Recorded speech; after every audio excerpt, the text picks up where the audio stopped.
매달 25일 아침이면 우리 동네 은행 앞에는 어르신들이 길게 줄을 섭니다.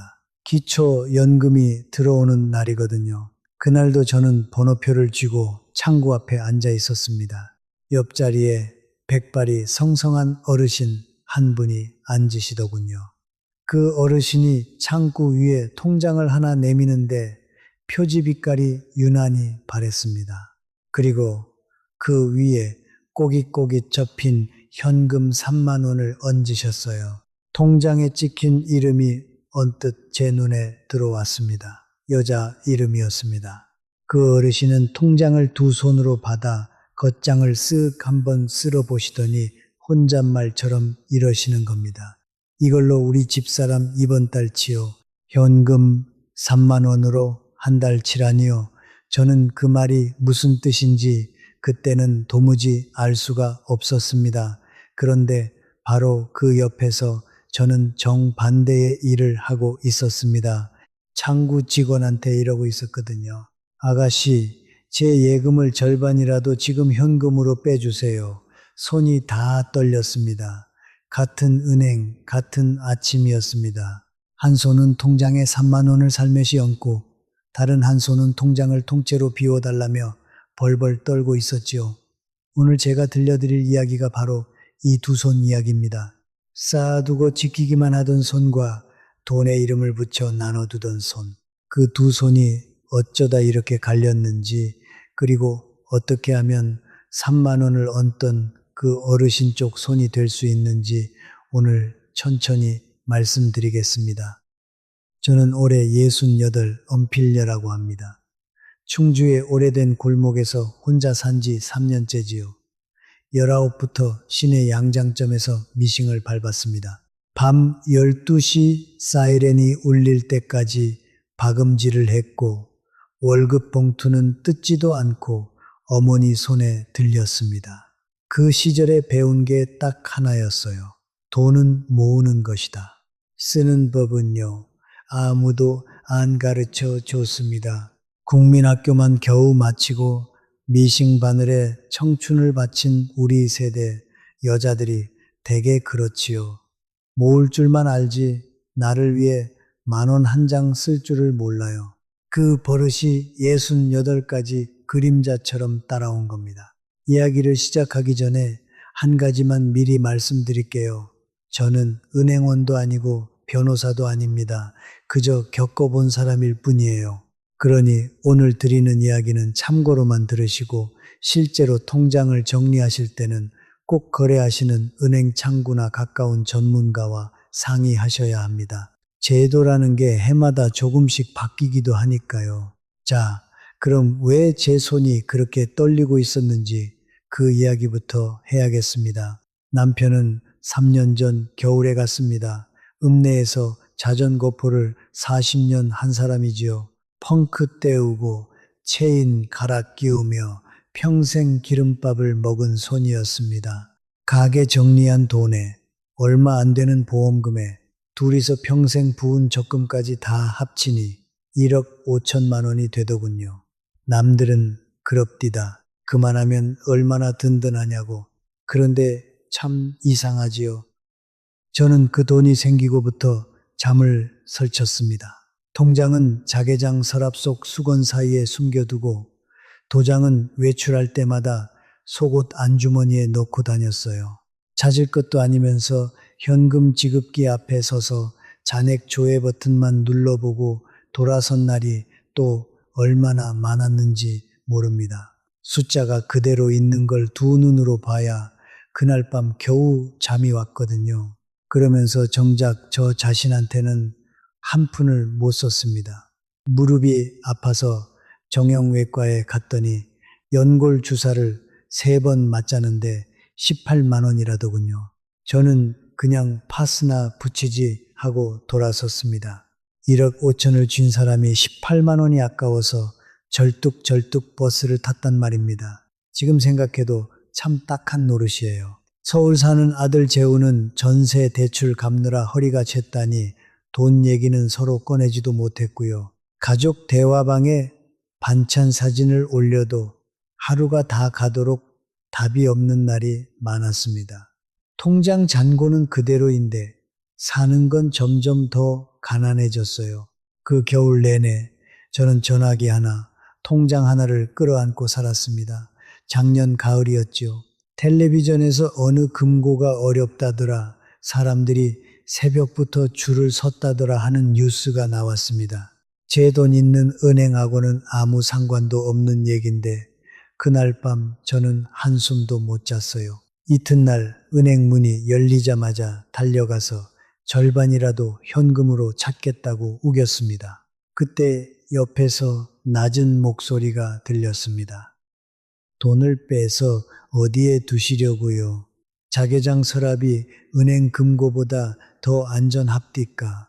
돌아보니 아까 그 3만 원 어르신이었습니다. 얼굴이 화끈했는데 그 어르신은 저를 나무라는 기색도 없이 대기 의자를 가리키셨어요. 앉으시오. 번호표 밀렸으니 어차피 기다려야 하오. 그게 최수복 어르신하고 나눈 첫 인사였습니다. 알고 보니 최수복 어르신하고 저는 한 동네였고 매달 25일이면 은행에서 마주쳤습니다. 남들은 등산 친구, 노래 교실 친구라는데 우리는 은행 의자 친구였던 셈이지요. 그런데 경로당에서는 그 어르신 이야기가 심심찮게 나왔어요. 복숭아 과수원 하다가 고속도로가 나는 바람에 보상금을 2억 넘게 받았다더라. 그런데 커피 한 잔을 안 산다더라. 자식도 마누라도 코빼기를 안 비친다더라. 구두쇠 영감이라고 혀를 차는 이도 있었습니다. 그런데 저는 그 소문이 영 믿업지가 않았어요. 구두쇠라는 양반이 웬 여자 이름 통장에 현금 3만 원을 다달이 넣는 건 대체 무슨 조화랍니까? 게다가 25일 오후면 어르신은 꼭 은행 옆 꽃집에서 노란 꽃 한 단을 사서 어디론가 가시더라고요. 그 꽃이 어디로 가는 꽃인지 그때는 그것도 몰랐습니다. 솔직히 말씀드리면 그 무렵 제 꼴이 참 딱했습니다. 하기야 저라는 사람이 원래 그렇게 생겨 먹었는지도 모르지요. 젊어서는 자식 키우느라 내 몸은 늘 뒷전이었고 남편 보내고 나서는 돈이 무서워서 나를 더 옥죄었으니까요. 곳간에서 인심 난다는 옛말이 있잖아요. 그거 다 거짓말입니다. 저는 곳간을 통째로 쥐고도 인심은커녕 제 무릎 하나를 못 챙겼거든요. 통장 잔고 숫자만 붙들고 정작 사는 건 3년을 가난하게 살았습니다. 그러니 그 3만 원 어르신 옆에 앉은 그 아침이 저한테는 참 부끄러운 아침이었어요. 자, 그래서 오늘은 이 두 사람 이야기를 나란히 놓아 보려는 겁니다. 이제부터 두 사람 이야기를 나란히 놓고 말씀드리겠습니다. 한쪽은 그 무렵의 저 엄필녀입니다. 돈을 통장 하나에 몽땅 쌓아두고 그저 지키기만 하던 사람이죠. 다른 한쪽은 최수복 어르신, 돈의 자리를 정해주고 나눠두던 사람입니다. 이 두 사람이 첫 단추부터 어떻게 달랐는지 하나씩 짚어보겠습니다. 저는 1억 5천을 통장 딱 하나에 넣어두고 3년을 벌벌 떨었습니다. 왜냐고요? 무서웠으니까요. 한 통장에 다 들어있으니 그 은행에 무슨 일이 생기면 내 전 재산이 한꺼번에 사라지는 거잖아요. 그 생각만 하면 밤에 눈이 말똥말똥했습니다. 그런데 최수복 어르신은 정반대였어요. 그 어르신은 한 은행에 절대로 정해진 한도 넘게 돈을 두지 않으셨습니다. 세 군데로 나눠 두셨지요. 그러니 어느 금융회사가 뒤숭숭하다는 뉴스가 나와도 내 돈 대부분은 다른 데 있으니 그날 밤 두 다리 뻗고 주무셨던 겁니다. 여기서 여러분께 요즘 꼭 아셔야 할 이야기를 하나 드리겠습니다. 우리가 흔히 예금자 보호라고 부르는 게 있지요. 은행이 망해도 나라가 세운 예금보험공사가 내 돈을 일정 금액까지 지켜주는 제도입니다. 그런데 이 금액이 얼마 전에 크게 바뀌었어요. 예전에는 한 금융회사당 5천만 원까지였습니다. 그게 2025년 9월 1일부터 1억 원으로 올랐습니다. 무려 24년 만에 2배로 오른 겁니다. 원금하고 이자를 합쳐서 한 사람당 한 금융회사당 1억 원까지 보호가 됩니다. 은행뿐 아니라 저축은행, 보험사, 증권사, 예탁금까지 대체로 다 해당이 되고요. 참, 우체국 예금은 나라가 통째로 보장하니 금액 제한 없이 다 지켜준다고 합니다. 그런데 여기서 조심하실 게 있어요. 모든 게 다 보호되는 건 아니거든요. 펀드나 주식 같은 투자 상품, 그리고 은행이나 증권사가 발행한 채권 같은 것들은 이 보호 대상이 아닙니다. 이 이야기는 조금 있다가 최수복 어르신 이야기하면서 더 자세히 말씀드릴게요. 아주 중요한 대목이라서요. 자, 한도가 5천만 원에서 1억으로 올랐으니 이제 마음이 놓이시나요? 그런데 참 이상하지요? 저는 그 뉴스를 듣고도 마음이 안 놓였습니다. 한도가 올랐다고 해서 재간이 커지는 건 아니더라고요. 왜냐? 저는 1억 5천을 여전히 통장 하나에 다 넣어뒀으니까요. 한도가 1억이면 뭐 합니까? 한 은행에 1억 5천이 들어있으면 만에 하나 그 은행이 잘못됐을 때 5천만 원은 보호 밖으로 넘어가는 셈이잖아요. 이해되시죠? 그러니 최수복 어르신 말씀이 딱 맞았던 겁니다. 세 군데로 나눠두면 어디가 시끄러워도 내 돈 대부분은 안전하고 무엇보다 밤에 잠이 온다는 거예요. 저는 그때 지키려고 한 통장에 꽉 쥐고 있던 것이 오히려 저를 더 불안하게 만들었다는 걸 뒤늦게 알았습니다. 여러분, 통장 잔고를 보면 마음이 놓이십니까? 아니면 어쩐지 겁이 나십니까? 저는 겁이 났습니다. 참 이상하지요. 돈이 없어서 겁나는 게 아니라 돈이 있는데도 겁이 나는 거예요. 왜 그럴까 곰곰이 생각해 봤습니다. 목돈을 한 덩어리로 쥐고 있으면 그게 통째로 사라질까봐 무서운 겁니다. 은행이 잘못되면 어쩌나, 도둑이 들면 어쩌나, 자식이 달라고 하면 어쩌나, 사기꾼이 노리면 어쩌나, 덩어리가 크면 클수록 겁도 그만큼 커져요.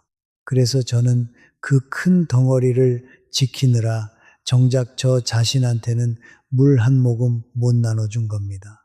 지키는데 온 힘을 쓰느라 쓰는 법을 아예 잊어버린 거지요. 여러분 중에도 혹시 저 같은 분 계실지 모르겠습니다. 통장은 두둑한데 사는 건 늘 옹색한 분요. 그렇다면 오늘 이야기를 끝까지 들어보시면 좋겠습니다. 그런데 말입니다.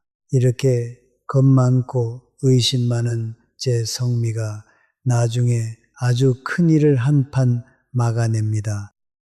그 이야기는 오늘 뒷부분에 가서 꼭 해드릴게요. 지금은 그저 겁이 무조건 나쁜 것만은 아니더라. 이 정도만 기억해 두십시오. 이제 최수복 어르신 이야기를 해야겠습니다.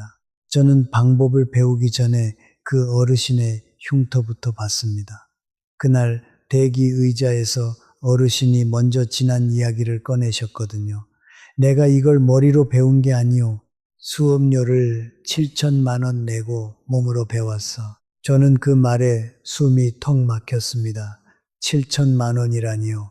15년 전 일이라고 하셨습니다.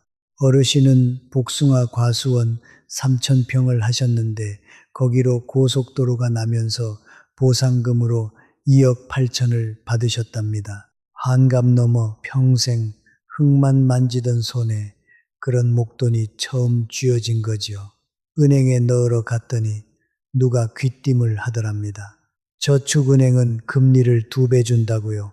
1년이면 몇백만 원이 차이가 났습니다. 그때 어르신 눈에는 그 몇백이 복숭아나무 1,000그루로 보였답니다.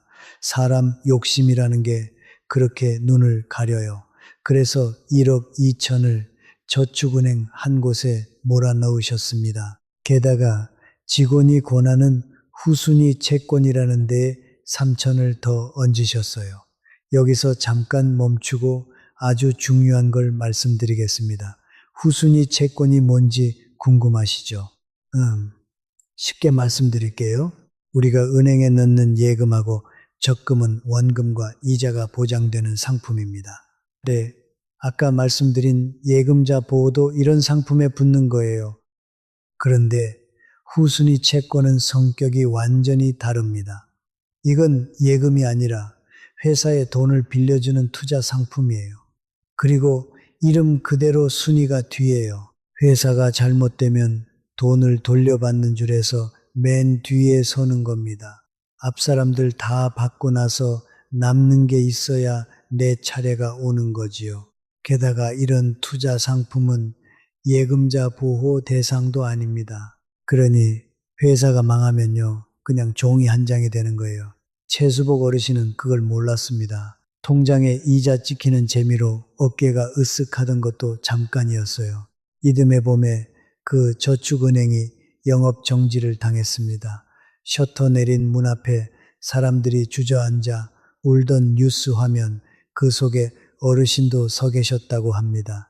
그때는 예금자 보호가 5천만 원까지였어요. 그 위로는 몇 년을 기다려서 겨우 조금 돌려받았고 후순위 채권 3천은 정말 종이 조각이 됐습니다. 그렇게 7천만 원이 날아간 겁니다. 어르신은 남 얘기하듯 담담하게 말씀하시는데 저는 그 담담함이 더 아팠어요.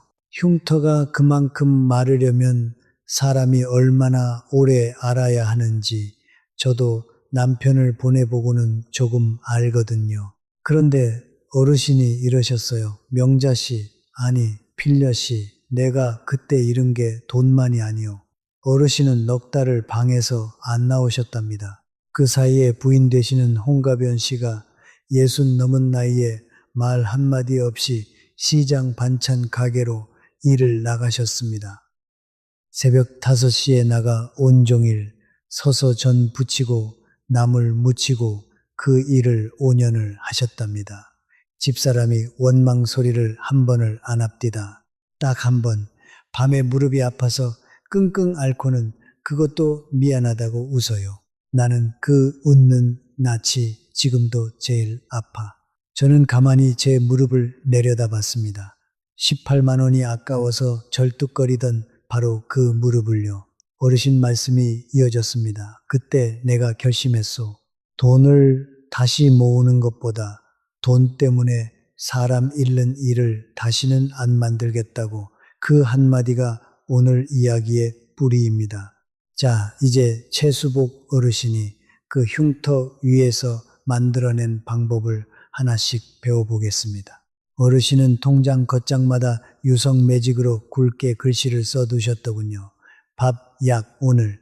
초등학생 글씨 같은 그 세 글자가 여태 제가 들어본 어떤 노후 강의보다 무거웠습니다. 이 세 통장을 저와 여러분 삶에 나란히 놓고 어르신 쪽 방식과 옛날 제 방식이 어떻게 갈렸는지 보시죠. 먼저 밥 통장입니다. 목돈을 한 통장에 쌓아두면요, 도둑 눈에도 뜨이고 사기꾼 눈에도 뜨이고 무엇보다 내 욕심 눈에 제일 크게 뜨입니다. 그러니 어르신은 목돈의 절반쯤을 다달이 이자가 나오는 예금이나 연금으로 바꿔두셨어요. 그러고는 25일마다 그 이자와 연금을 다달이 월급처럼 받으셨습니다. 목돈이 통장에 덩어리로 앉아있는 게 아니라 다달이 밥값으로 조금씩 흘러나오게 만든 거지요. 그래서 이름이 밥통장입니다. 그런데 이게 참 신통한 대목이 있어요. 누가 목돈을 빌려달라고 하거나 좋은 데 있으니 넣으라고 꾀어도 어르신은 거짓말 한마디 안 보태고 이 말이면 끝이랍니다. 나 목돈 없어. 다 연금으로 묶어서 다달이 타먹고 살아.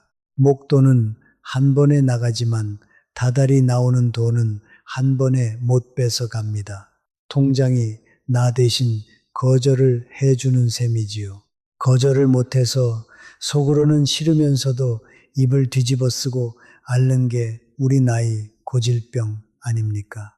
저는 그 말씀에 10년 묵은 체증이 쑥 내려갔습니다. 이게 말로만 들으면 별거 아닌 것 같지요. 그런데 실제로는 이 한마디가 사람을 살립니다. 우리 나이 되면요, 조카가 사업 미천 좀 대달라, 아는 사람이 이자 후하게 쳐줄 테니 목돈 좀 빌려달라, 이런 부탁이 심심찮게 들어와요. 매정하게 거절하자니 사람 도리가 아닌 것 같고, 빌려주자니 그 돈이 노후 미천인데 잠이 안 오고요. 그런데 목돈이 아예 없으면, 거짓말이 아니라 진짜로 없으면 그냥 이렇게 말하면 그만입니다. 나도 다달이 연금으로 쪼개받아 겨우 사는 처지야. 목돈이란 게 없어. 상대도 더는 말을 못 꺼내고 나도 관계가 상할 일이 없어요. 통장이 대신 거절해 주니까 내 입으로 모진 소리를 안 해도 되는 겁니다. 최수복 어르신 말씀이 거절을 못해서 입 다물고 속으로 앓다가 몸까지 상하는 게 우리 세대 병이라잖아요. 이 밥통장 하나가 그 병을 고쳐줍니다. 여기서 다시 두 손을 나란히 놓아볼까요? 최수복 어르신은 목돈을 잘게 나눠 월급으로 만들어 두었으니 무리한 부탁도 사기 유혹도 애초에 발을 못 붙였습니다. 그런데 그 무렵에 저는요, 목돈이 통장 하나에 통째로 있으니 누가 좋은 데 있다고 한마디만 해도 마음이 사정없이 흔들렸어요. 손에 덩어리로 쥐고 있으니 그 덩어리를 어디 옮기고 싶은 유혹이 늘 따라다녔던 겁니다. 같은 돈인데 어떻게 두느냐에 따라 이렇게 사람 마음이 달라져요. 그런데요, 통장에 자물쇠를 아무리 걸어도 그 자물쇠로는 못 막는 게 하나 있습니다. 저도 이걸 뒤늦게 알고 정말 놀랐어요. 뭐냐면 내가 아무것도 안 했는데 내 이름으로 빚이 생기는 겁니다. 요즘 부고장이나 청첩장으로 위장한 문자가 참 많이 옵니다. 무심코 그 안에 있는 링크를 한번 누르면 나쁜 앱이 슬며시 깔리고 내 개인 정보가 통째로 빠져나가요. 그렇게 정보를 훔쳐간 일당이 내 이름으로 휴대폰을 개통하고 내 이름으로 대출을 받아 돈을 가로챕니다. 내 통장에 아무리 자물쇠를 걸어둬도 저쪽에서 새 빚을 새로 만들어버리면 소용이 없는 거예요. 그래서 나라에서 아주 요긴한 걸 하나 만들었습니다. 이름이 여신거래 안심차단 서비스입니다. 말이 좀 어렵지요. 쉽게 말하면 내 이름으로 새로 대출을 받거나 새로 신용카드를 만드는 걸 아예 원천 봉쇄하는 서비스예요. 2024년 8월 23일부터 시작됐습니다. 한 군데 은행에서 신청만 하면 한국신용정보원이라는 데를 통해 전국 거의 모든 금융회사에 그 정보가 쫙 공유됩니다. 약 4,000곳이 넘는 금융회사에 다 걸린다고 해요. 그러면 누가 내 이름을 도용해서 대출을 받으려 해도 신규 대출도 카드론도 새 카드 발급도 딱 막혀버리는 겁니다. 신청 비용은 안 듭니다. 공짜예요. 이게 왜 요즘 특히 중요하냐면요. 얼마 전에 통신사가 해킹을 당했다는 뉴스 다들 들으셨지요? 내 이름하고 전화번호 같은 정보가 새어나가면 그걸 주워서 내 이름으로 대출을 시도하는 일이 실제로 벌어집니다. 나는 가만히 있는데 어느 날 갚으라는 독촉장이 날아오는 거예요. 얼마나 기가 막힙니까? 그래서 이 여신거래 안심 차단을 신청해 두는 분들이 확 늘었습니다. 2025년 5월 기준으로 벌써 250만 명이 넘게 가입했다고 해요. 그만큼 많은 사람이 불안하다는 뜻이지요. 한 가지 안심하실 건 이걸 걸어둬도 이미 받아둔 대출을 연장하는 건 됩니다. 새로 빌리거나 한도를 늘리는 것만 막히는 거예요. 그러니 지금 대출 갚고 계신 분도 걱정 없이 걸어두실 수 있습니다. 그리고 이건 은행뿐 아니라 저축은행, 농협, 수협, 신협, 새마을금고, 우체국까지 다 걸린다고 해요. 한 군데만 신청하면 전국이 다 잠기는 겁니다. 이게 참 똑똑한 게 풀 때가 재밌습니다. 신청은 은행 앱으로도 되는데 풀 때는 반드시 신분증을 들고 은행 창구에 직접 가야 해요. 그 번거로움이 바로 자물쇠인 거지요. 내가 진짜로 대출이 필요할 땐 창구에 가서 잠깐 풀면 되고 볼일 다 보면 다시 걸어두면 됩니다. 생각해 보세요. 통장 3개에 자물쇠 거는 건 정신 흐린 날에 나를 막는 거였다면 이 여신거래 안심 차단은 나를 사칭하는 남을 막는 자물쇠입니다. 저는 이 이야기를 듣고 그날로 신청했습니다. 여러분도 오늘 밤 잊지 말고 기억해 두셨다가 내일 은행 가시거든 창구에서 꼭 여쭤보세요. 여신거래 안심 차단 이 8글자만 말씀하시면 됩니다. 이제 두 번째 약 통장입니다. 이건 병원비하고 요양비로만 쓸 돈을 아예 따로 떼어두는 통장이에요. 최수복 어르신은 이 약 통장에 자물쇠를 3개나 걸어두셨습니다. 하나씩 말씀드릴게요. 잘 따라오고 계시죠? 첫째 자물쇠는 지연 이체 서비스입니다. 이건 큰 돈을 보내면 바로 안 나가고 최소 3시간 뒤에 상대방 통장에 들어가도록 밀어두는 서비스예요. 그리고 그 3시간 안에는 내가 취소를 할 수 있습니다. 이게 왜 중요하냐면 사람이 급하고 당황하면 손이 먼저 움직이거든요. 그런데 3시간이라는 틈이 있으면 그 사이에 정신이 번쩍 들어서 아차, 이거 사기구나 하고 취소할 수가 있는 거예요. 이건 내가 은행에 신청을 해야 걸립니다. 둘째 자물쇠는 지연 인출 제도입니다. 이건 이름이 비슷해서 헷갈리기 쉬운데 조금 달라요. 정정해서 말씀드릴게요. 아까 지연 이체는 내가 돈을 보낼 때 미뤄지는 거고 이 지연 인출은 내 통장에 큰 돈이 들어왔을 때 잠기는 겁니다. 어떻게 되느냐면요. 내 통장에 100만 원 이상 목돈이 한 번에 입금되면 그 돈은 30분 동안 현금 지급기에서 못 빼내게 자동으로 잠깁니다. 이건 내가 따로 신청 안 해도 자동으로 되는 거예요. 대신 은행 창구에서는 바로 찾을 수 있고요. 왜 하필 30분이냐고요. 사기꾼들이 남의 통장에서 돈을 빼내는 게 거의 10분 안에 벌어진다고 합니다. 열에 7, 8이 그렇대요. 그러니 30분만 잠가두면 피해자가 신고할 틈이 생기는 거지요. 이 30분이 목숨을 구합니다.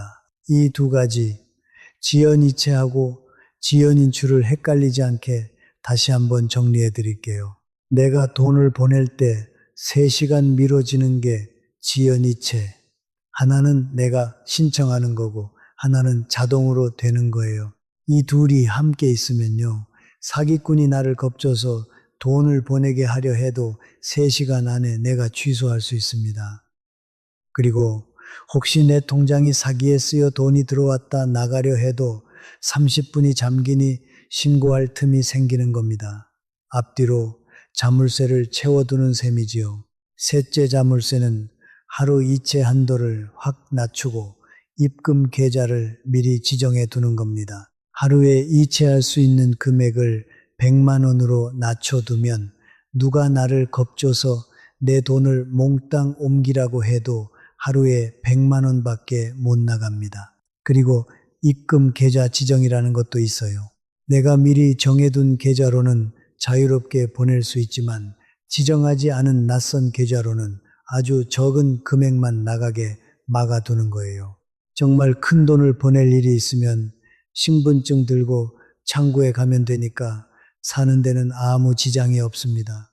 그 잠깐의 번거로움이 바로 나를 지키는 자물쇠인 거지요. 그런데 최수복 어르신이 이 자물쇠 이야기를 하시다가 문득 관자놀이를 손가락으로 톡톡 두드리셨어요. 그러고는 이러시는 겁니다. 이 자물쇠가 도둑 때문만은 아니요. 나는 내일의 나를 다 못 믿소. 정신이 흐려진 날에 최수복이 목돈을 못 만지게 멀쩡한 오늘의 최수복이 미리 막아두는 거요.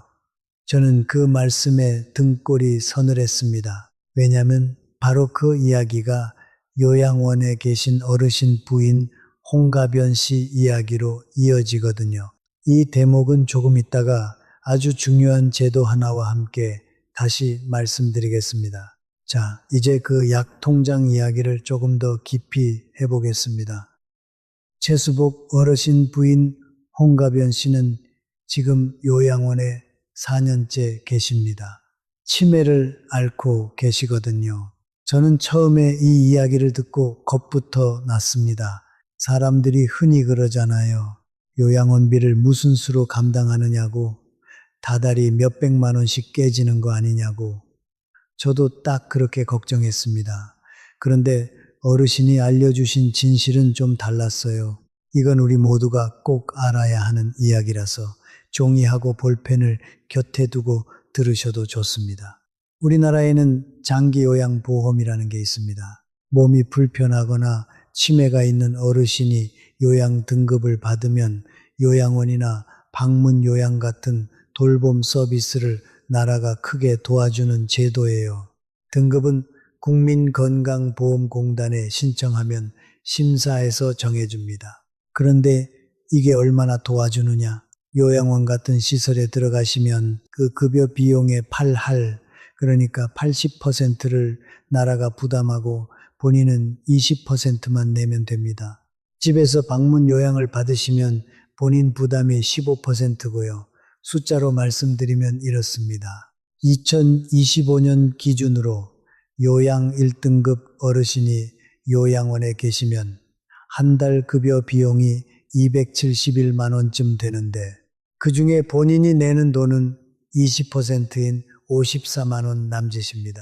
여기에 식비하고 간식비 같은 건 따로 들어가니까 실제로는 조금 더 나오지만 그래도 다달이 몇백씩 통째로 깨진다는 건 아니에요.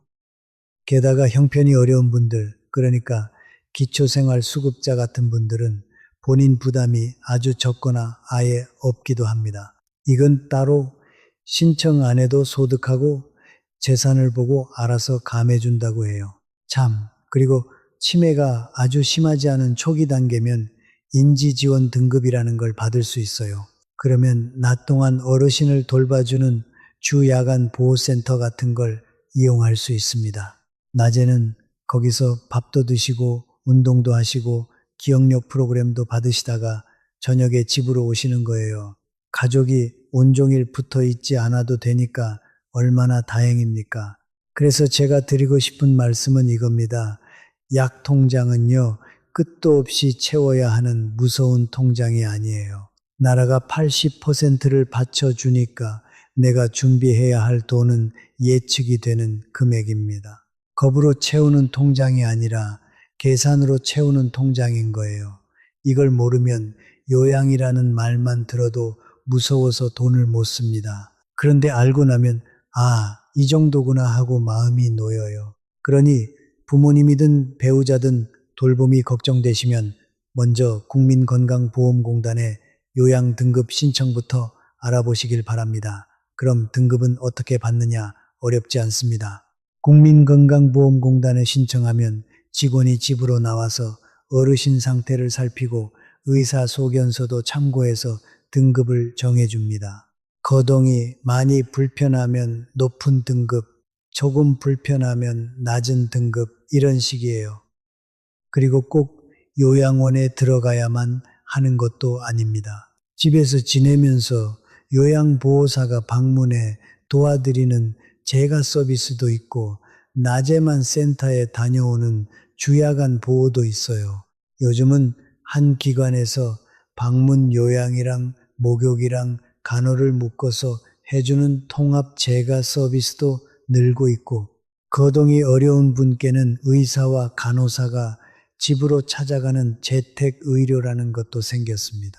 그러니 무조건 시설에 모셔야 한다고 질에 겁먹지 마시고 우리 형편과 어르신 상태에 맞는 방법을 공단하고 상의해서 고르시면 됩니다.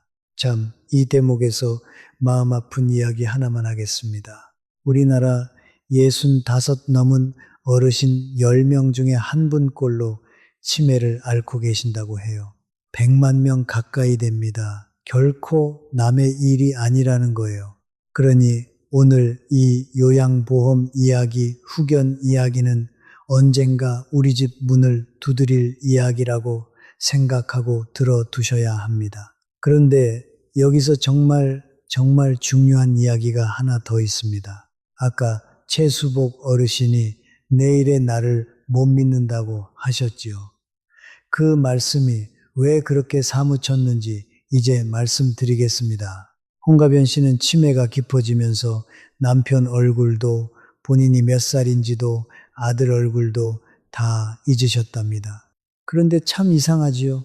딱 하나 돈 걱정만은 못 지우신대요. 어려서 보릿고개를 넘은 세대라 그렇답니다. 시집 와서 50년 살림 통장을 쥐고 쌀값 걱정, 등록금 걱정, 제사 비용 걱정을 도맡았던 분이거든요. 병이 다른 기억은 다 지워도 그 걱정 하나만은 못 지우더라는 겁니다.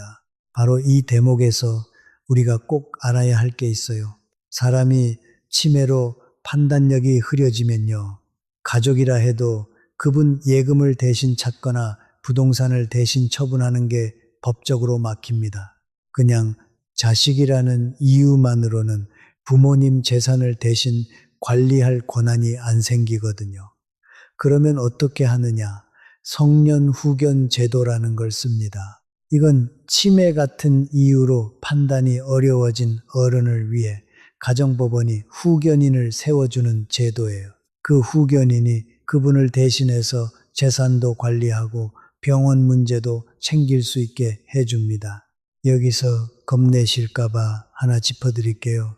후견인이 됐다고 해서 그 재산을 자기 마음대로 쓸 수 있는 게 절대 아닙니다. 후견인은 법원의 엄격한 감독을 받아요. 재산을 함부로 처분하지도 못하고 오직 그 어르신을 위해서만 써야 합니다. 신청은 아무나 하는 게 아니라 본인이나 배우자, 사촌 이내 친척, 검사 또는 지방자치단체의 장이 할 수 있고요. 그런데 최수복 어르신 경우가 참 짠합니다. 하나뿐인 아들이 외국 현장에 나가 있어서 1년에 한 번 얼굴 보기도 어렵거든요. 그러니 어르신이 혼자 아내 병수발을 다 하시는 거예요. 문제는 이거지요. 지금이야 어르신이 정신이 또렷하니 아내 통장도 챙기고 요양비도 내지만 만약 어르신마저 나이 들어 판단이 흐려지면 그땐 누가 이 살림을 챙깁니까? 그래서 저는 조심스레 여쭤봤어요. 어르신은 어르신 몫으로 뭘 준비해 두셨느냐고요. 어르신이 빙그레 웃으시더니 나는 진작에 정해뒀어 하시더군요. 그게 바로 다음에 말씀드릴 임의 후견이라는 겁니다. 그런데 이 제도에서 제가 제일 든든하게 여기는 게 하나 있습니다. 취소권이라는 거예요. 판단이 흐려진 어르신이 방문 판매원이나 홍보관 같은 데서 덜컥 비싼 물건을 계약하셨다고 쳐요. 그러면 후견인이 그 계약을 취소하고 낸 돈을 돌려받을 수 있습니다. 생각해 보세요. 판단이 흐린 우리 어머니들을 노려서 이상한 걸 계약하게 만드는 나쁜 사람들이 있잖아요. 이 취소권이 바로 그 어머니들을 지키는 방패인 겁니다. 그리고 최수복 어르신이 내일의 나를 못 믿는다고 하셨던 그 마음, 그걸 법으로 미리 준비해 두는 방법도 있어요. 임의 후견 또는 후견 계약이라고 합니다. 내가 아직 정신이 멀쩡할 때 훗날 내가 흐려지면 이 사람이 나를 대신 챙겨달라고 미리 정해두는 거예요. 최수복 어르신이 통장에 자물쇠를 걸어 미래의 자신을 막아두셨듯이 이건 아예 법으로 미리 지킴이를 세워두는 완성형인 셈이지요. 무뚝뚝한 시골 어르신이 몸으로 깨달은 지혜가 알고 보니 법에도 그대로 담겨 있더라는 게 저는 참 신기했습니다. 이런 것들이 막막하시면 혼자 끙끙 앓지 마시고요. 무료로 상담해 주는 데가 있습니다. 치매 안심센터라는 데가 있는데 전화번호가 1899-9988입니다. 60세가 넘으면 누구나 여기서 치매 검사를 공짜로 받을 수 있어요. 그리고 법 문제는 대한법률구조공단 국번 없이 132번으로 전화하시면 형편이 어려운 분들은 무료로 도움을 받을 수 있습니다. 이 번호들 오늘 밤 어디 적어 두시면 언젠가 꼭 요긴할 거예요. 여러분, 이런 이야기는 미리 알아두는 게 힘입니다. 막상 부모님이 편찮으시고 나서 허둥지둥 알아보면 마음은 급한데 뭐부터 해야 할지 몰라 우왕좌왕하게 돼요. 그런데 오늘처럼 미리 한번 들어두면 그때 가서 치매안심센터에 전화하면 되지, 공단에 요양등급 신청하면 되지, 필요하면 법원에 후견 신청도 있지, 이렇게 순서가 잡히는 겁니다.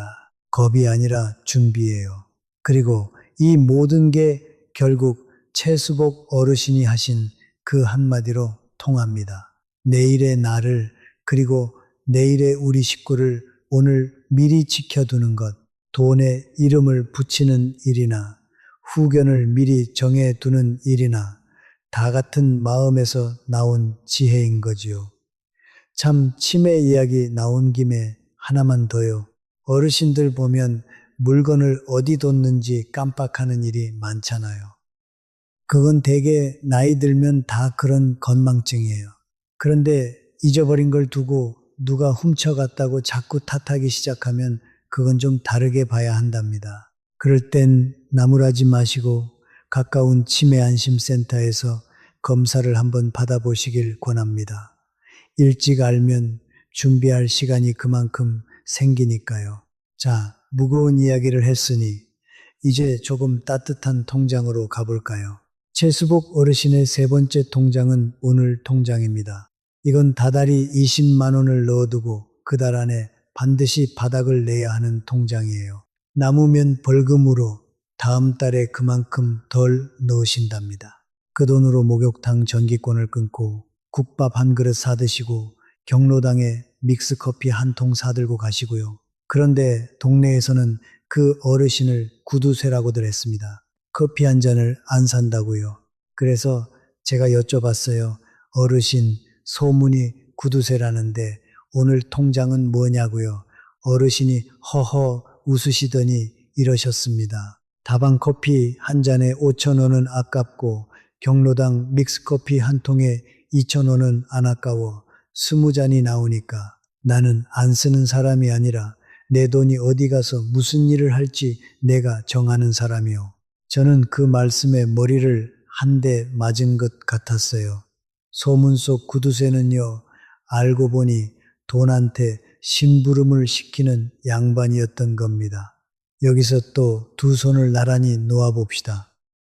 최수복 어르신은 다달이 20만 원을 정해서 내 삶에 확실하게 썼습니다. 목욕탕에서 몸 지지고 국밥 한 그릇 뜨겁게 드시면서요. 그런데 옛날에 저는요, 1억 5천을 쥐고도 18만 원짜리 무릎 주사 하나를 못 맞았습니다. 돈이 없어서가 아니라 그 돈에 쓸 이름을 안 붙여뒀기 때문이에요. 이름이 없으니 한 푼도 못 쓰고 이름을 붙이니 20만 원이 제 갈 길을 가더라는 겁니다. 저는 그 다음 달에 정형외과에 가서 연골 주사를 예약했습니다. 18만 원을 카드로 긁는데 손이 다 떨렸어요. 68에 처음으로 저 자신을 위해서 목돈을 써봤거든요. 그런데 여러분, 주사 맞고 나와서 햇볕에 앉아 요구르트 하나 물고 있자니 아이고, 이 좋은 걸 3년을 아꼈구나 싶더라고요. 이상하게 그 돈은 하나도 안 아까웠습니다. 이름을 붙여놓으니 돈이 제 갈 길을 가는 것뿐이더라. 그걸 그제야 알았어요. 그 다음 주 내내 최수복 어르신이 제 은행 걸음에 동행해 주셨습니다. 1억 5천을 세 은행 세 군데로 나누고 그중 절반쯤은 다달이 이자가 나오는 예금으로 돌리고 지연 이체 걸고 이체 한도 낮추고 여신 거래 안심 차단까지 신청했어요. 장구 직원이 어머님 오늘은 얼굴이 활짝 피셨네요. 할 만큼 제 낯빛이 달라졌던가 봅니다.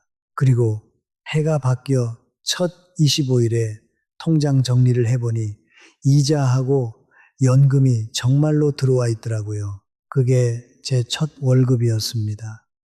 저는 그 길로 목욕탕 전기권을 끊고 복지관 노래 교실에 석 달치 회비를 냈어요. 3만 원짜리 지출 2개에 손이 벌벌 떨리는 게 우습기도 하고 서럽기도 했습니다.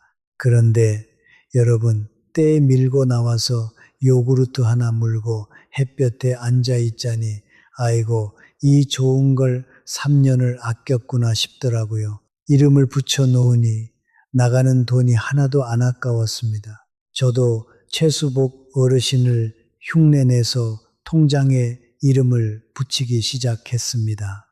자개장 서랍에서 통장들을 꺼내놓고 문방구에서 산 유성매직 뚜껑을 열었어요.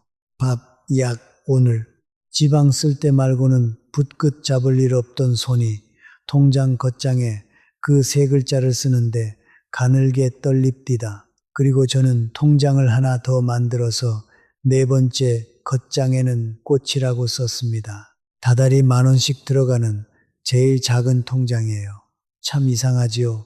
돈은 한 푼도 안 늘었는데 그날 밤 3년 만에 눕자마자 잠이 들었습니다. 이 꽃통장 이야기를 하려면 그 3만 원 통장의 비밀을 이제 말씀드려야겠습니다. 최수복 어르신이 25일마다 홍가변 씨 통장에 넣었던 그 현금 3만 원 말이에요. 어느 날 어르신이 저더러 요양원에 같이 가달라고 하셨습니다. 여자 내복을 사야 하는데 치수를 모르겠다고요. 저는 그 어르신을 따라 속옷 가게에서 분홍 내복을 한 벌 고르고 어르신은 늘 하시던 대로 꽃집에서 노란 프리지어 한 단을 사셨습니다. 그 꽃이 어디로 가는 꽃인지 저는 그제야 알았어요. 요양원 면회실에서 홍가변 씨를 처음 뵀습니다. 하얗게 센 머리를 곱게 빗으신 분이 휠체어에 앉아 계셨어요. 어르신이 다가가 손을 잡는데 홍가변 씨가 방긋 웃으며 이러시는 겁니다. 어서 오세요. 그런데 누구신지요? 50년 가까이 같이 산 남편을 보고 하시는 말씀이었습니다. 그런데 어르신은 눈 하나 깜짝 안 하고 대답하셨어요. 은행에서 왔습니다. 통장 정리해 드리러 왔지요.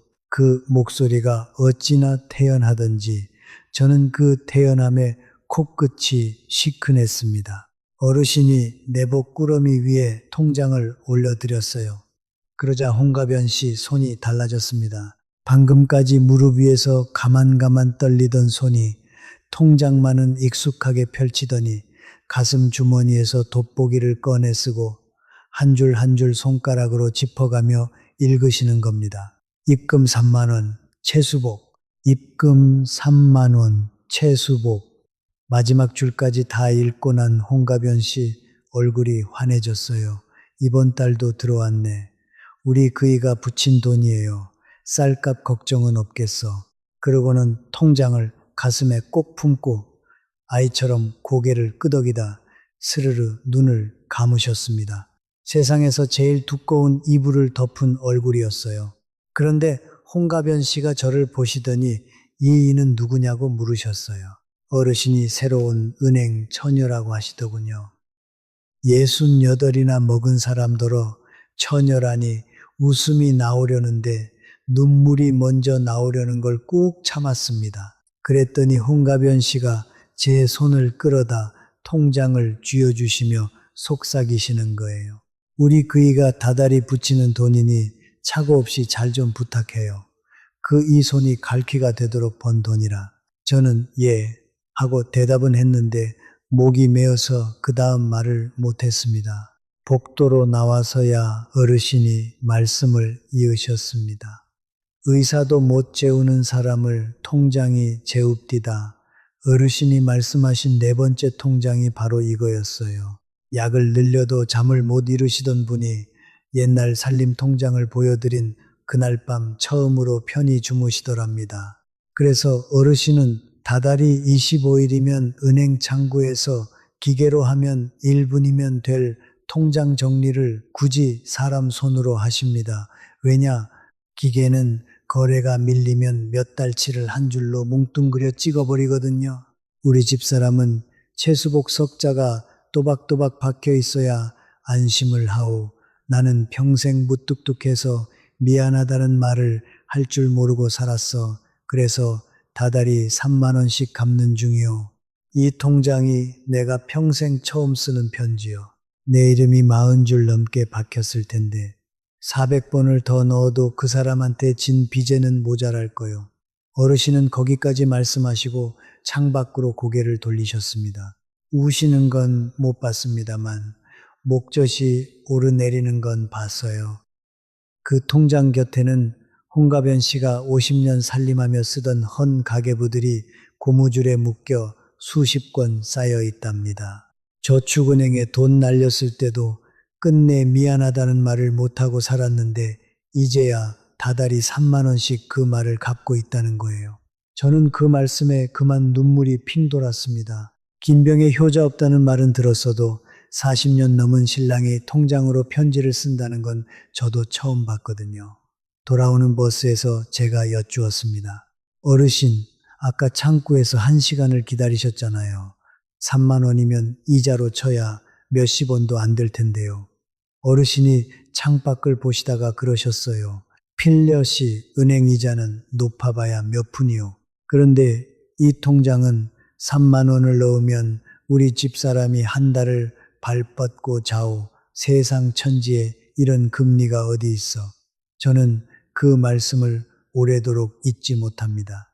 자, 이제 아까 미뤄뒀던 이야기를 할 때가 됐습니다. 겁 많은 제 손이 큰일을 한판 막아냈다고 했지요. 올해 2월이었습니다. 점심나절에 모르는 번호로 전화가 왔는데 서울중앙지검 수사관이라는 겁니다. 제 계좌가 범죄 자금 세탁에 쓰였다고요. 지금 당장 예금을 전부 국가안전계좌로 옮기지 않으면 전 재산이 묶인다고 했습니다. 말투가 어찌나 차갑고 빠른지 수화기 너머로 서류 넘기는 소리에 전화벨 소리까지 들리더라고요. 머리로는 이상하다 싶은데 다리가 먼저 후들거렸습니다. 게다가 그 남자가 절대 전화를 끊지 말라고 하는 거예요. 끊으면 공무집행 방해가 된다고 무슨 큰일이라도 날 것처럼 으름장을 놓았습니다. 저는 그만 전화기를 귀에 붙인 채로 점퍼만 걸치고 집을 나섰어요. 그 경황에도 도장은 챙겼으니 사람 버릇이라는 게 참 무섭지요. 택시를 잡아타고 은행으로 가는 내내 그 남자는 저를 몰아붙였습니다. 어머님, 지금 정신 똑바로 차리셔야 합니다. 협조 안 하시면 어머님도 공범으로 조사받으십니다. 이러면서요. 저는 심장이 벌렁거려서 숨도 제대로 못 쉬었습니다. 여기서 요즘 실제로 벌어지는 일을 여러분께 꼭 알려드려야겠어요.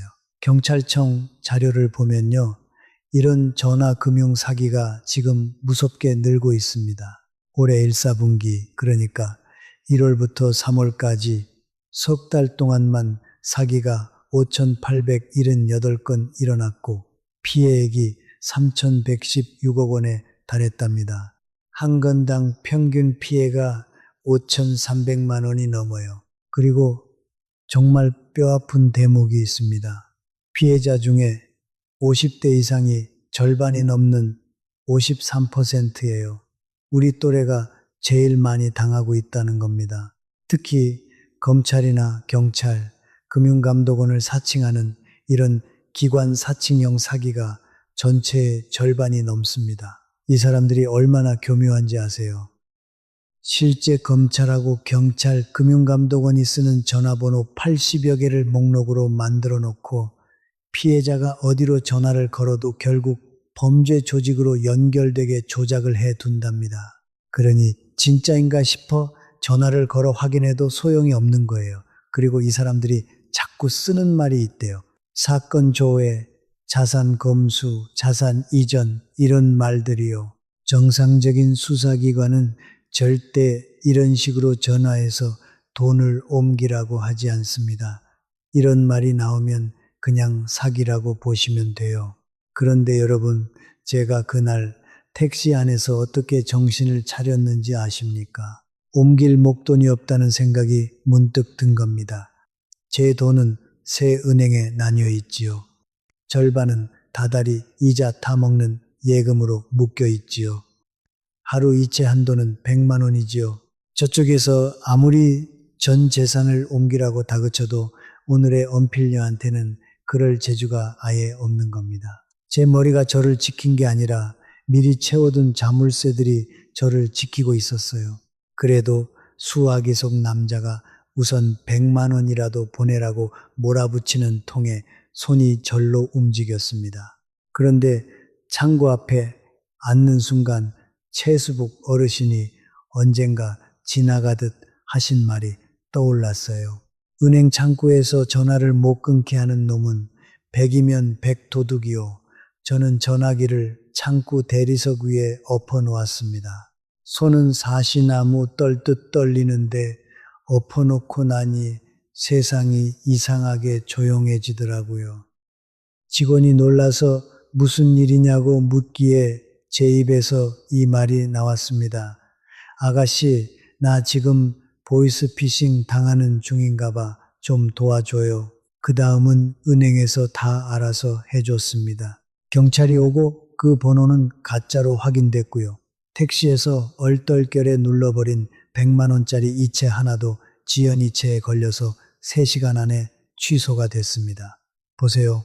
바로 이 대목입니다. 겁 많고 의심 많던 제 성미가 여기서는 방패가 됐어요. 돈을 잘게 나누고 자물쇠를 걸어둔 조심스러움이 결국 저를 구한 겁니다. 최수복 어르신처럼 돈에 이름을 붙여 나누는 지혜에다가 겁내고 조심하는 마음까지 더해지니 그때 비로소 완벽해지더라고요. 그날 저녁 아들 재우한테 전화로 이 얘기를 했더니 이 녀석이 한참 말이 없다가 목이 잠긴 소리로 그럽디다. 엄마, 나 지금 내려갈게. 밤 10시에 서울에서 내려온 재우가 현관에서 제 얼굴을 보더니 어린애처럼 울먹이더라고요. 저는 그 등짝을 토닥이면서 속으로 생각했습니다. 이 손에 아직 힘이 남아있는 것도 오늘 우리 모자가 이렇게 부둥켜 안을 수 있는 것도 다 그 최수복 어르신 통장 3개 덕이구나 하고요. 만약 그날 제가 전 재산을 옮겼더라면 우리는 지금 웃으며 마주 앉지도 못했을 겁니다. 그리고 이튿날 재우가 제 손을 잡고 은행에 같이 가자고 하더군요. 뭘 하나 했더니 저처럼 지연이체를 신청하고 여신거래 안심차단까지 걸어놓는 겁니다. 회사 동료도 당했다면서요. 이거 나이 문제가 아니더라고 엄마. 68 어미가 39 아들한테 돈 지키는 법을 가르칠 줄 세상일 참 모를 일입니다. 그런데 제 친구 이야기는 안 하고 넘어갈 수가 없네요.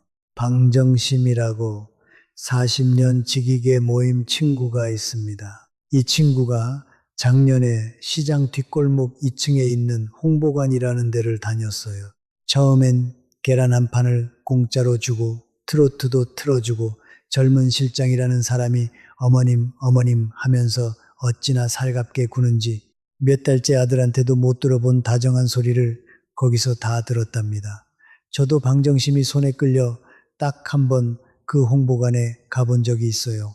시장 뒷골목 2층으로 올라가니 뽕짝이 쿵짝쿵짝 울리고 우리 같은 사람이 3, 40명은 앉아 있더라고요.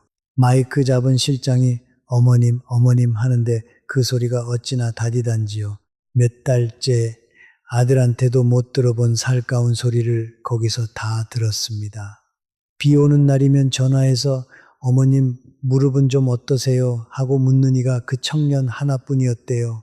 저는 그때 알았습니다. 사기가 파고드는 자리가 어딘지를요.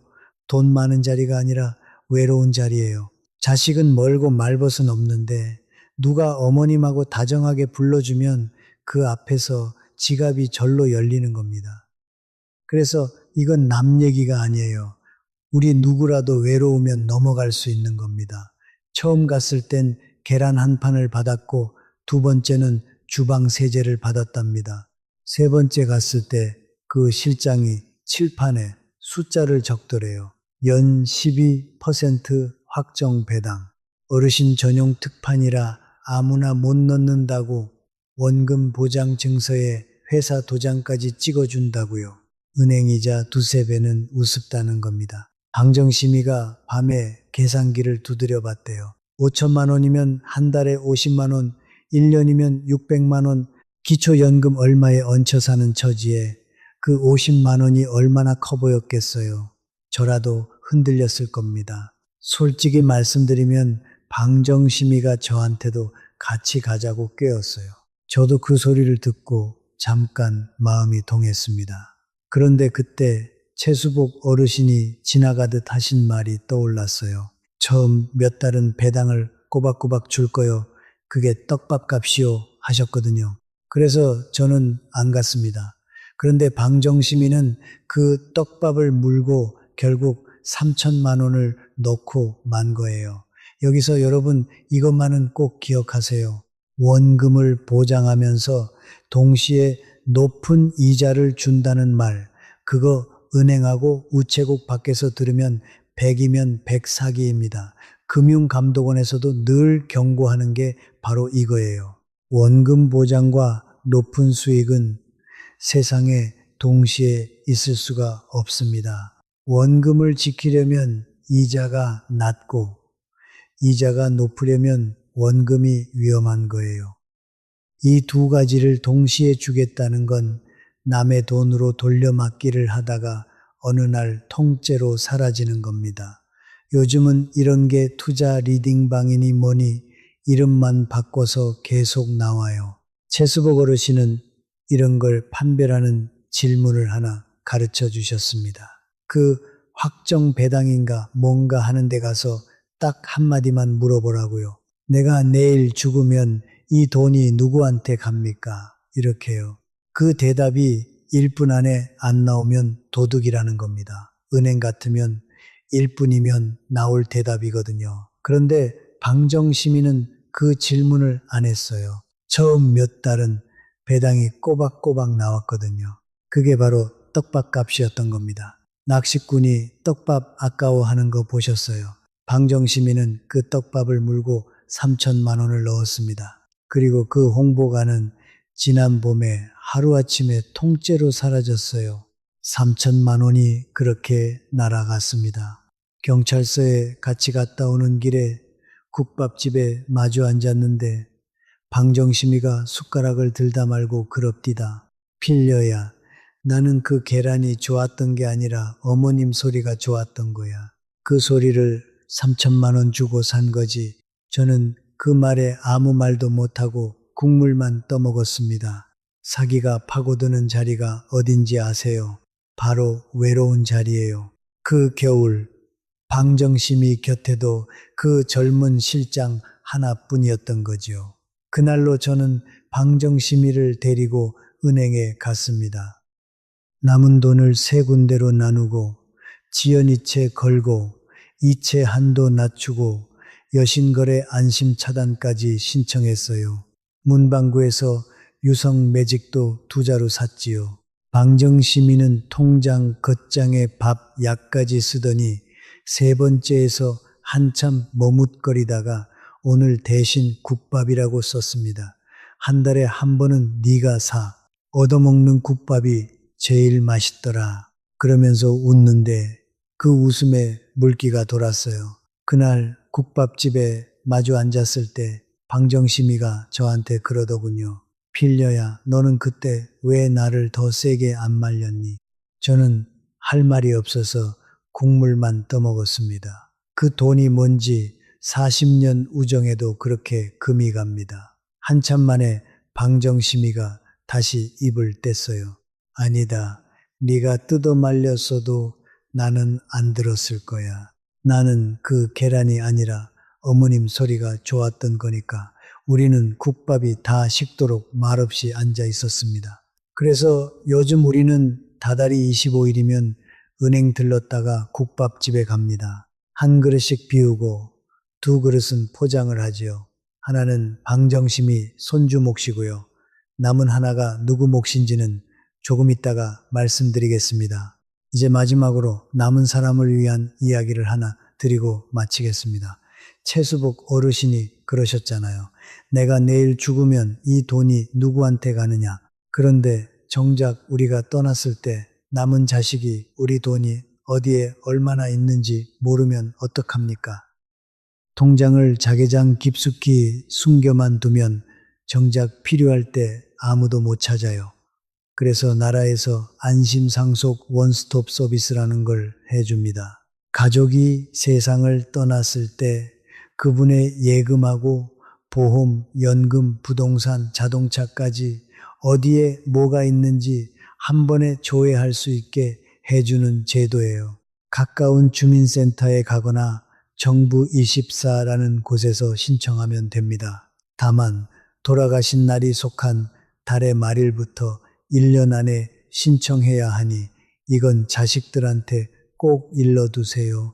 생각해보면 이게 다 한 가지 이야기예요. 돈에 이름을 붙인다는 것은 나 살아있을 때 그 돈이 제 갈 길을 가게 하는 것이고 내가 떠난 뒤에도 남은 사람이 그 돈을 찾을 수 있게 하는 것입니다. 이름 없는 돈은 살아서도 못 쓰고 죽어서도 못 찾아요. 이름을 붙인 돈은 살아서도 제 일을 하고 떠난 뒤에도 길을 잃지 않습니다. 오늘 우리는 두 손을 나란히 놓고 봤습니다. 돈을 통째로 쌓아두고 지키기만 하던 제 손과 돈에 이름을 붙여 나눠두던 최수복 어르신의 손. 처음엔 어르신 손이 100번 옳고 제 손은 100번 틀린 줄 알았어요. 그런데 이야기 끝에 와서 보니 꼭 그렇지만도 않더라고요.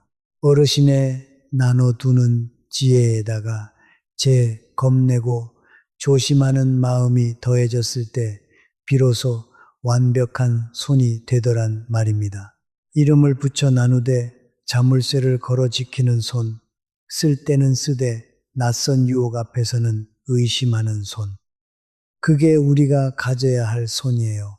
그러니 여러분 저처럼 겁만 많아도 안 되고 무작정 겁 없이 나눠두기만 해도 안 됩니다. 두 가지를 다 갖추셔야 해요. 자, 오늘 이야기가 길었지요. 딱 두 가지만 다시 짚어드릴게요. 하나, 최수복 어르신처럼 돈에 이름을 붙여 나눠두십시오. 밥 통장으로 다달이 월급처럼 받고 약 통장에 병원비를 떼어두되 지연이체와 이체 한도로 자물쇠를 걸고 오늘 통장으로 나 자신에게 쓰십시오. 둘, 저처럼 겁내고 조심하십시오. 예금자 보호가 1억으로 올랐어도 한 은행에 다 넣지 말고 나눠두세요. 여신거래 안심 차단으로 내 이름 도용을 막으시고요. 그리고 은행 창구에서 전화 못 끊게 하는 사람은 100이면 100도둑입니다. 이것만 기억하셔도 됩니다. 오늘 밤 딱 하나만 해보시길 부탁드립니다. 자개장이든 문갑이든 제일 오래 묵은 통장 하나만 꺼내서 겉장에 이름을 붙여보세요. 밥인지 약인지 오늘인지 쓸 이름이 도무지 안 떠오른다면 그 통장은 지금 아무 일도 안 하고 놀고 있다는 뜻입니다. 그리고 내일 은행 문이 열리거든 예금자 보호 한도를 넘는 돈은 나눠두시고 지연이체와 이체 한도, 여신거래 안심 차단을 창구에서 꼭 상담해 보십시오. 참, 아까 국밥 포장 2그릇 중에 남은 한 그릇 말이에요. 그 한 그릇은 최수복 어르신 저녁상 몫입니다. 어르신이 요양원 다녀오느라 저녁을 거르시는 걸 알거든요. 나이든 신랑이 저녁 굶고 면회 다니는 걸 알면 홍가변 씨가 얼마나 속을 끓이겠어요. 그러니 그 국밥은 제가 홍가변 씨 대신 차려드리는 저녁상인 셈입니다. 지난달에는 저도 노란 꽃 한 단을 사들고 어르신을 따라 요양원에 갔어요. 어르신이 통장을 내밀자 홍가변 씨는 여느 때처럼 돋보기를 쓰고 한 줄 한 줄 짚으시더니 옆에 앉은 남편한테 생판 남한테 자랑하듯 이러시는 거예요. 이것 좀 보세요. 우리 그이가 다달이 붙여주는 돈이라. 젊어서 과수원 하느라 손이 갈퀴가 된 양반인데 40년을 하루같이 일해요. 우리 그 이 같은 사람 세상에 또 없지. 남편 앞에서 남편 자랑이었습니다. 어르신은 예, 참 좋은 분이시네요 하고 맞장구를 치고는 조용히 일어나 복도로 나가셨어요. 그 너른 등이 통장 쥔 손을 가슴에 얹은 채로 아주 천천히 들썩이더군요. 저는 그때 두 눈으로 봤습니다. 긴병의 효자는 없어도 40년 된 신랑은 있더라는 것을요. 저는 요즘 통장을 봐도 무섭지가 않습니다. 제 돈이 어디 가서 무슨 심부름을 하는지 다 아니까요. 돈은 쌓아두면 겁이 되고 자리를 정해주면 든든한 배경이 됩니다. 저는 이제 25일이면 은행 들렀다가 꽃집에서 노란 꽃 한 단 사고 방정심이랑 국밥 먹고 요양원에 들르는 게 제 월급날 일과가 됐어요. 홍가변 씨는 저를 볼 때마다 처음 보는 얼굴이라며 고운 인사를 하십니다. 그러면 저도 처음 뵙는 것처럼 넙죽 인사를 드리지요. 돈에 이름을 붙이는 밤에는 신기하게도 마음까지 제자리를 찾습니다. 오늘 이 이야기가 남의 일 같지 않으셨다면 통장을 끌어안고 주무시는 친구분이 곁에 계시거든 이 이야기를 꼭 들려주세요. 그리고 여러분 통장에는 어떤 이름을 붙이고 싶으신지 밥인지 약인지 오늘인지 꽃인지 아니면 손주 이름인지 그 한 글자만 마음에 적어 두시길 바랍니다. 오늘 밤도 부디 두 다리 편히 뻗고 깊은 잠 주무십시오.